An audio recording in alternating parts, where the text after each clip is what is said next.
mengurus partai, mengurus bisnis sebenarnya hampir sama. Partai Gerindra sama Partai Nasdem memang partai yang punya magnitudo yang besar di Kota Makassar. Kita sampaikan kepada seluruh pengurus Partai Nasdem Kota Makassar bahwa kita adalah kader yang taat aturan. Apabila Anda tidak setuju dengan ini, silakan mundur atau saya mundurkan Anda dari Partai Nasdem.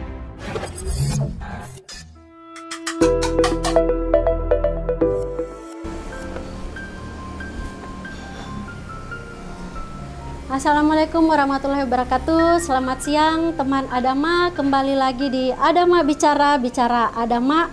Kali ini kita akan ngobrol santai bareng Kakak Fatma sebelum beliau berangkat kampanye. Kita tunggu beliau lagi siap-siap. Assalamualaikum, selamat siang Kakak Fatma. Dari tadi ini saya lihat tunggu, rapi, Ki. cantik Maki.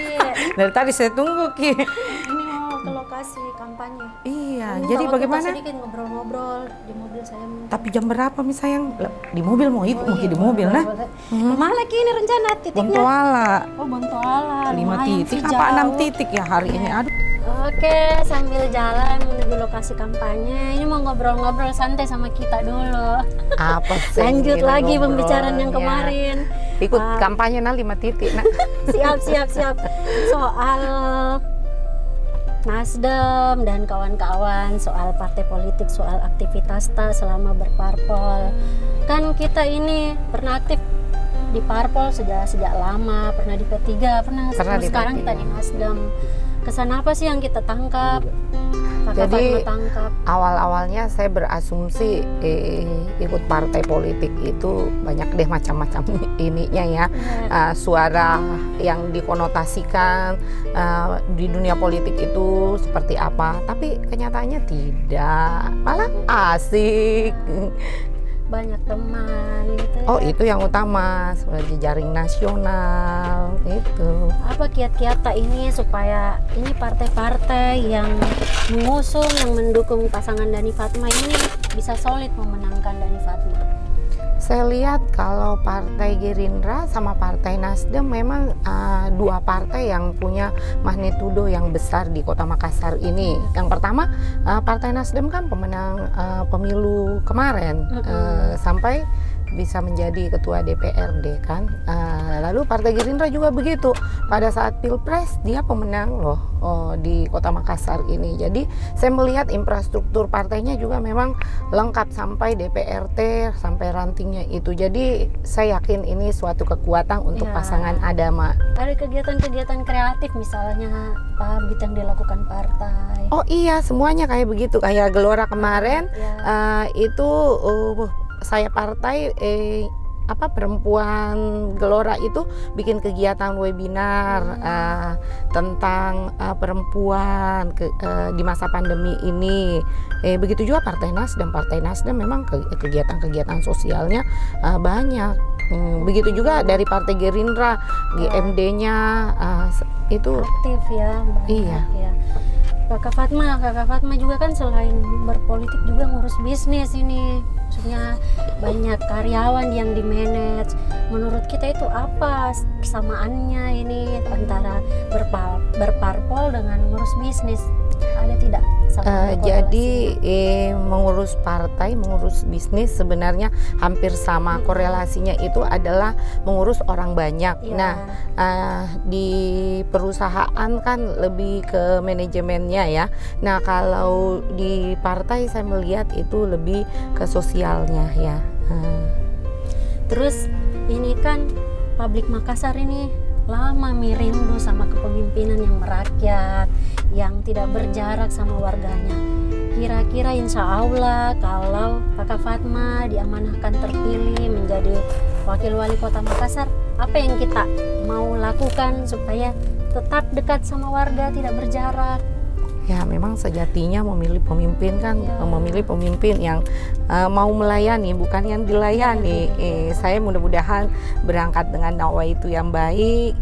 Insya Allah ketika mendapat amanah dari masyarakat Kota Makassar itu pasti dekat sama ini masyarakat, karena memang saya senang bersosialisasi dengan orang banyak, itu saya senang. Insya Allah, mudah-mudahan amanah itu bisa dilaksanakan. Apalagi kan kalau perempuan itu lebih, istilahnya orang Makassar lebih somber, lebih peka ya, peka iya betul. sama ini. Dan kita sering dapat masalah-masalah di bawah, ibu-ibu yang mengeluh. Iya, misalnya. apalagi pemilih di Makassar ini lebih banyak pemilih perempuannya loh. Betul.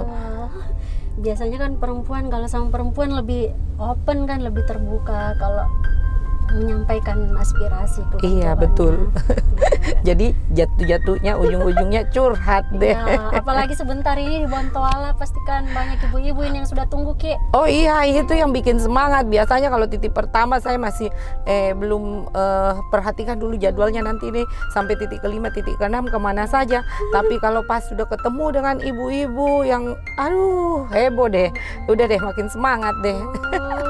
Selalu saja singkat ini kalau ngobrol sama kita, karena semakin kesini semakin sibuk nih jadwal tapi beruntung sekali teman Adama sudah bisa ngobrol singkat tapi berkualitas dengan Kakak Fatma. Kakak Fatma, sekian dulu karena sebentar ini saya mau ketemu Kakak Cicu Katanya juga. mau ikut sampai titik kelima.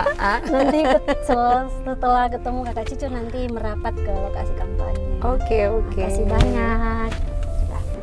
Oke teman Adama, kembali lagi di Adama Bicara Adama. Kali ini kita akan lanjut ngobrol santainya dengan Kakak Rahmatika Dewi, biasa akrab disapa dengan Kakak Cicu, salah satu politisi perempuan ternama di Makassar.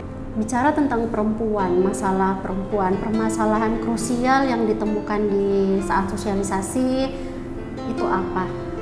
Kalau bicara soal perempuan itu banyak sekali ya persoalan yang kita hadapi. Belum lagi dengan adanya pandemi seperti ini, beban ganda perempuan itu luar biasa terasa.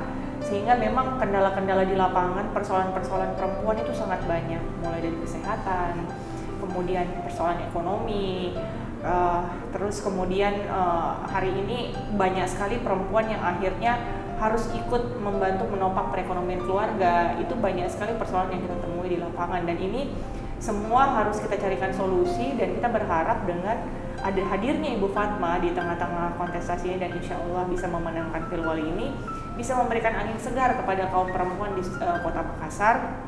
Paling tidak mereka punya tempat bersandar, mereka punya tempat untuk mencurahkan apa yang menjadi kendala-kendala mereka kepada Ibu Fatma. Sebagai ketua Nasdem, sebagai salah satu partai yang mengusung pasangan ini, seberapa yakin sih Kakak Cicu melihat pasangan ini bisa menjawab permasalahan tadi? Kalau dari segi Pak Dhani sendiri kan Pak Dhani sudah berpengalaman ya, sudah satu periode yang lalu beliau sudah tahu ada persoalan apa di kota ini, dan saya pikir ini hanya kelanjutan berikutnya apa lagi yang akan beliau lakukan untuk Kota Makassar. Dan kehadiran Ibu Fatma saya pikir ini menjadi angin segar untuk para kaum perempuan dengan persoalan-persoalan yang kita hadapi hari ini, persoalan kesehatan, persoalan ekonomi, kemudian persoalan kesejahteraan, pendidikan dan lain-lain. Kita berharap mereka berdua ini menjadi pasangan yang saling melengkapi dan bisa menjadi solusi dari persoalan-persoalan yang ada di Kota Makassar. Bisa sharing sedikit saja program yang menyasar masalah perempuan di Makassar?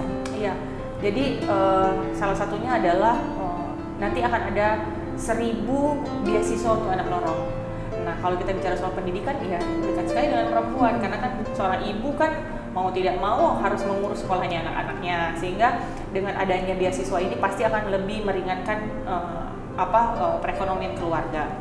Kemudian kalau kita bicara dari segi pemberdayaan perempuannya sendiri, ada 10.000 training skill yang akan dibuat pada saat mereka berdua terpilih, di mana kita harapkan ini semua menyasar kaum perempuan untuk lebih menggairahkan sektor UMKM. Dan ada juga program lorong wisata yang nanti kita berharap dengan adanya lorong wisata yang dibuat oleh Pak Dhani dan juga Ibu Fatma ini bisa menggerakkan juga ekonomi ibu-ibu yang ada di lorong tersebut, bisa memberdayakan mereka. Kemudian kita juga punya program Jagai Anak Ta, di mana nanti insya Allah akan ada seperti kayak ruang publik khusus yang dibuat untuk anak-anak, sehingga ada tempat bermain untuk anak-anak selain di rumah dan lebih lebih aman, lebih ya. aman dan lebih sesuai lah untuk mereka. Ya. Ini kan Kak Cicu sekarang posisinya sebagai partai yang mengusung, Ya. terlibat langsung di aktivitas pemenangan. Semua publik Makassar saya pikir sudah tahu sepak terjang Kak Cicu di Pilkada Makassar kemarin sempat berhadap-hadapan dengan kandidat yang diusung hari ini. Rasanya gimana itu? Lebih seru yang mana? Setiap pertarungan itu memiliki tensi yang berbeda-beda ya.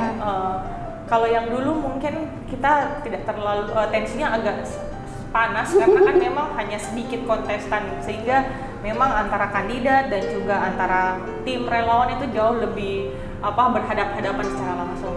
Tapi kali ini mungkin karena kita di suasana pandemi, kemudian juga kontestannya juga banyak, sehingga di lapangan itu jauh lebih cair, dalam artian lebih tingkat suhunya itu tidak terlalu panas lah, artinya masih ya oke-oke aja lah. Dan suasana pandemi ini benar-benar merubah kampanye yang biasanya kita jalani sekarang ini semua serba terbatas.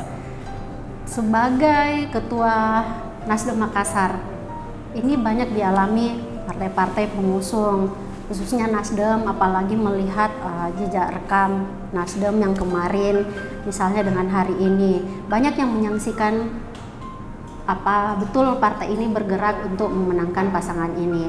Bagaimana Kak Cicu merespon itu?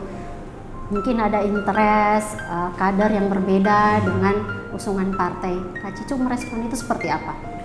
Jadi dari awal sebenarnya Partai Nasdem sebenarnya partai yang paling konsisten dalam hal mengusung ya di Pilwali ini. Jadi dari awal memang kita sudah mengeluarkan rekomendasi untuk Pak Dhani. Pada saat itu belum berpasangan dengan Ibu Fatma dan kita sudah berada di barisan itu. Kemudian dipasangkan oleh dengan Bu Fatma yang notabene adalah kader kita sendiri. Bu Fatma kan adalah wakil bendahara di DPP. Akhirnya semakin menumbuhkan chemistry lah antara Nasdem dengan kandidat. Jadi kalaupun ada yang menyaksikan kami Partai Nasdem bergerak untuk pasangan Adama, saya pikir itu hanya isu-isu provokatif saja ya, yang tidak merasakan secara langsung di dalam seperti apa. Karena buat saya itu harga mati. Ibu Fatma adalah perempuan, sama perempuan kita harus saling support. Yang kedua, beliau adalah kader. Dan saya sudah sampaikan kepada seluruh pengurus Partai Nasdem Kota Makassar bahwa kita adalah kader yang taat aturan. Apabila Anda tidak setuju dengan ini, silakan mundur atau saya mundurkan Anda dari Partai Nasdem. Karena tidak ada alasan lagi untuk kita tidak mendukung pasangan ini, karena Ibu Fatma adalah bagian dari Partai Nasdem itu sendiri, sehingga tidak ada cerita lah. Wah, luar biasa sekali ini, meskipun singkat tapi perbincangan yang sangat berkualitas dengan Kak Cicu. Tapi sebelum di closing, saya mau minta Kak Cicu, untuk teman Adama, untuk semua simpatisan dan relawan dari Fatma, sedikit penegasan atau ada himbauan dari Kak Cicu sendiri untuk mereka. Iya, jadi untuk seluruh penonton Adama Bicara ini ingat tanggal 9 Desember nanti, gunakan hak pilih tak dengan bijak, pilihlah pasangan yang mempunyai program yang sudah terbukti dan insya Allah akan saling melengkapi untuk Kota Makassar. Pasangan nomor urut 1 Dhani Fatma. Jangan mudah terprovokasi, jangan mudah terhasut oleh isu-isu yang tidak benar, dan yang paling utama adalah satu pilihan Anda akan sangat menentukan nasib 5 tahun Kota Makassar. Jangan lupa pilih nomor urut 1 Dhani Fatma. Kak Cicu, makasih waktunya. Lain kali mudah-mudahan bisa ngobrol santai lagi. Siap. Teman-teman Adama dan seluruh simpatisan relawan Dhani Fatma, tetap semangat bekerja keras untuk mendukung pasangan ini, karena sesungguhnya komitmen adalah sebuah tindakan nyata, bukan kata-kata. Itu kata Jean-Paul Sartre, filsuf asal Prancis. Kita ketemu lagi di sesi berikutnya. Ingat, tetap pakai masker, tetap jaga jarak dan jangan takut bicara. Salam Adama Bicara, bicara Adama.